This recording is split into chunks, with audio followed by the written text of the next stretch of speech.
Welcome to Chaturvedi classes. आज का हमारा क्वेश्चन है बेटा आपकी क्लास 9 की चैप्टर 7 ट्राइंगल्स की एक्सरसाइज 7.1 का क्वेश्चन नंबर 5। क्वेश्चन नंबर 5 है बेटा अपने पास में ये गिवन है कि line L is the bisector of angle A and B is any point on L।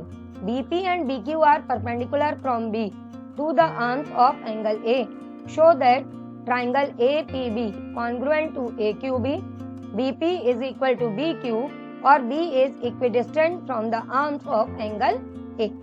तो देखो बेटा सबसे पहले क्वेश्चन समझ लेते हैं। क्वेश्चन समझ में आ गया तो हम फटाफट काम कर ही लेंगे। तो बाइसेक्टर के बारे में तो आप लोग अच्छे से जानते हो ना कि बाइसेक्टर का मतलब क्या होता है। कि जैसे यहाँ पे लिखा है कि लाइन L अपनी बाइसेक्टर है। किसकी बाइसेक्टर है बेटा? एंगल A की। तो इसका मतलब ये हुआ कि ये जो हमारी L गिवन है हमारे पास में L, ये जो गिवन है ये इस एंगल A को बाइसेक्ट करती है। इसका मतलब ये है कि ये इसको 2 इक्वल पार्ट्स में डिवाइड करती है। अगर हम दोनों पार्ट्स को मान लेते हैं कि एक एंगल 1 है और ये इधर एंगल 2 है तो ये बाइसेक्ट करती है। इसका मतलब एंगल 1 और एंगल 2 इक्वल है। साथ में अपने पास में अगली चीज दी है कि BP और BQ ये दोनों बेटा परपेंडिकुलर्स हैं। तो जैसे कि यहाँ दिया है BP परपेंडिकुलर है मींस ये एंगल 90 डिग्री है, BQ परपेंडिकुलर है तो ये भी एंगल 90 डिग्री है। अब हमको क्या शो करना है बेटा कि ट्राइंगल APB और AQB ये हमारे कॉन्ग्रुएंट है। तो अब तक तुम लोग अच्छे से समझ ही चुके हो कि अगर हमको दो ट्राइंगल्स को कॉन्ग्रुएंट करना है तो हम सारे कॉन्ग्रुएंसी रूल ट्राई करते हैं। अब कॉन्ग्रुएंसी रूल अपने पास में कौन कौन से हैं, चलो जल्दी से रिवाइज कर लो जिससे कि आगे का काम कर पाए। हमको मालूम है पहला होता है साइड साइड साइड। ये यहाँ पे नहीं हम यूज करेंगे क्योंकि हमारे पास में दो एंगल्स इक्वल दिए हैं, एक 1 और 2 इक्वल दिया है। और अगर मैं इनकी नंबरिंग 3 और 4 कर दूं तो ये भी अपने को इक्वल गिवन है। तो हमने ये कैंसिल कर दिया भाई, इस ट्राइंगल इससे हमको नहीं ट्राइंगल्स को कॉन्ग्रुएंट करना। फिर हमने दूसरी कॉन्ग्रुएंसी रूल सोचा तो वो था अपने पास में ऐसे है, इसमें भी एक ही एंगल इक्वल करके काम हो रहा था, हमने इसको भी रिजेक्ट कर दिया। अब आए हम दो एंगल इक्वल करने वाली चीजों के ऊपर। तो एक कॉन्ग्रुएंसी रूल होता है अपना ASA, ठीक है ना बेटा, और दूसरा कॉन्ग्रुएंसी रूल क्या होता है बेटा AAS, और एक बचा बेटा RHS। क्योंकि 90 डिग्री दिखता है तो अपने को लगता है ना बेटा कि हो सकता है RHS हो, पर RHS में भी दो साइड की जरूरत होती है इक्वल, और हमारे पास तो दो एंगल इक्वल के बने तो हमने इसको भी रिजेक्ट कर दिया। अब हमने कहा या तो हमारे पास में AAS लगनी है कॉन्ग्रुएंसी या ASA। अब ये हम कैसे डिसाइड करेंगे कि ये वाला कॉन्ग्रुएंसी रूल यूज करें या ये वाला? सोचा, देखो बहुत आसान सा काम है। तुमको ये मिल गया 1 और 3, 2 और 4 के इक्वल है, पर नाम अगर ध्यान से देखो कि जो ट्राइंगल आपको कॉन्ग्रुएंट करने हैं उसमें A और B ये दो लेटर्स हैं और यहाँ पर भी A और B दो लेटर्स हैं।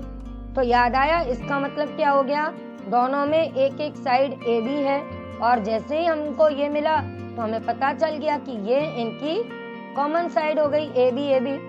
तो यहाँ पर ये AB हमको मिल चुकी है जो कि इन दोनों ट्राइंगल्स की कॉमन साइड है। तो जब हमने देखा कि ये जो पार्ट्स हमने इक्वल किए तो इसके अकॉर्डिंग कॉन्ग्रुएंसी रूल कौन सा बना? हमने पहले एक एंगल ये देखा था कि ये इक्वल है बेटा, फिर हमने देखा कि एक ये एंगल इक्वल है, और उसके बाद में हमने इस वाली साइड को कंसीडर किया। कोई भी एक ट्राइंगल ले लो और उसमें देखो तो ये एंगल देन आपने साइड डिसाइड की, तो कॉन्ग्रुएंसी रूल कौन सा फाइनल हो गया बेटा अपना? Angle side. मीन्स ये जितने भी कॉन्ग्रुएंसी रूल हैं इनमें से हमको किसी भी कॉन्ग्रुएंसी रूल को अप्लाई नहीं करना, हमको केवल एक कॉन्ग्रुएंसी रूल अप्लाई करना है, वो है एंगल साइड। अब जैसे ही हमने ढूंढ लिया अब सॉल्व करने में तो कोई टाइम लगेगा ही नहीं। चलो अब लिखेंगे कैसे ये और देख लो जल्दी जल्दी बेटा। तो हम अपना स्टार्ट करते हैं अपने क्वेश्चन की स्टार्टिंग जैसे अपन हमेशा करते हैं। सबसे पहले हम अपने क्वेश्चन में क्या लिखेंगे बेटा? हम अपना गिवन लिखेंगे। तो हमने अपना गिवन लिख दिया। गिवन हमारे पास में क्या है? हमारे पास में देखो डायरेक्ट लिख देना L is the bisector of, ये इतना सब लिखने से अच्छा है हम क्या लिख दें कि एंगल 1 और एंगल 2 अपने बेटा इक्वल गिवन है। नेक्स्ट अपने पास में क्या गिवन है अपने पास कि BP परपेंडिकुलर है बेटा AP के ऊपर, दैट इज करके लिख दो कि एंगल 4 अपना 90 डिग्री के इक्वल है। फिर उसके बाद में नेक्स्ट अपने पास में गिवन है कि बी क्यू परपेंडिकुलर है ए क्यू के ऊपर। यहाँ पे भी हम लिख देते हैं, क्योंकि हमने नंबरिंग की है ना बेटा, तो हम नंबरिंग के अकॉर्डिंग लिखते जा रहे हैं। ये यहाँ पे बेटा मैंने ये 3 लिखा हुआ है, आप लोग को क्लियर हो रहा है? तो ये इस तरह से गिवन आ गया। अब इसके बाद में हम क्या लिखते हैं बेटा, आप लोग को याद है कि हम सबसे पहले अपना टू प्रूव लिख लेते हैं कि अब हमको प्रूव क्या करना है। तो प्रूव करने के लिए क्वेश्चन में लिखा है, फर्स्ट पार्ट में लिखा है कि ट्राइंगल ए पी बी को हमको कॉन्ग्रुएंट करना है ट्राइंगल ए क्यू बी से। और नेक्स्ट चीज आपको क्या करना है, सेकंड चीज अपने को प्रूव करना है यहाँ पे, वो है B P is equal to B Q और बी इज इक्विडिस्टेंट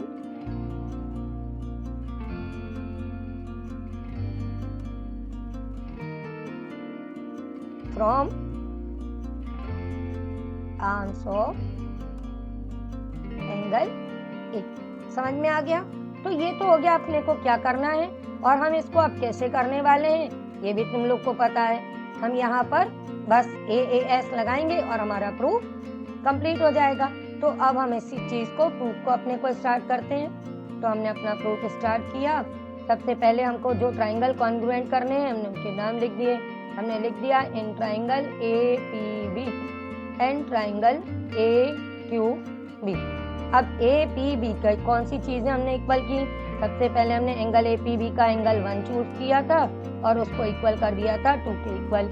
यहाँ हमने रीजन लिख दिया कि इसका हमारा रीजन क्या है। यहाँ पर इसका रीजन हमारा ये है कि ये कंडीशन अपने पास में गिवन है बेटा, तो ये हम यहाँ पे गिवन लिख देंगे। तो ये हमने कहाँ से लिखा बेटा, ये अपने पास में गिवन है। नेक्स्ट चीज हमने क्या देखी थी, हमने देखा था कि APB के जो एंगल 3 है वो एंगल 4 के इक्वल है, और इसका रीजन भी हम जानते हैं। ये हमने क्यों लिखा कि दोनों 90 डिग्री हैं, है ना बेटा। अब इसके बाद में हमने क्या नोटिस किया था कि इन दोनों में साइड AB और AB, ये कैसी साइड से बेटा, ये हमारी कॉमन साइड से। क्लियर? तो हम लिख देंगे therefore by angle side congruency rule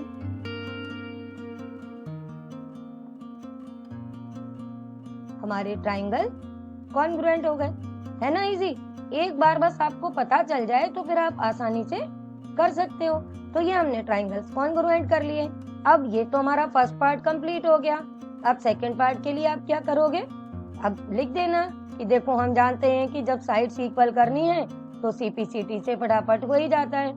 CPCT तो सबको आ गया ना कि corresponding parts of congruent triangle. तो बस वही लिख देंगे कि ये हमारे ट्राइंगल्स कॉन्ग्रुएंट हैं। अब ये हमारे ट्राइंगल्स कॉन्ग्रुएंट हैं, तो अब हम इसके बाद लिख देंगे देयरफॉर। अब हमको जो चीज प्रूव करनी थी, ध्यान आया तुम लोग को कि हमको क्या चीज प्रूव करनी थी? देख लो एक बार और। हमको सेकंड पार्ट में BP और BQ को इक्वल करना था।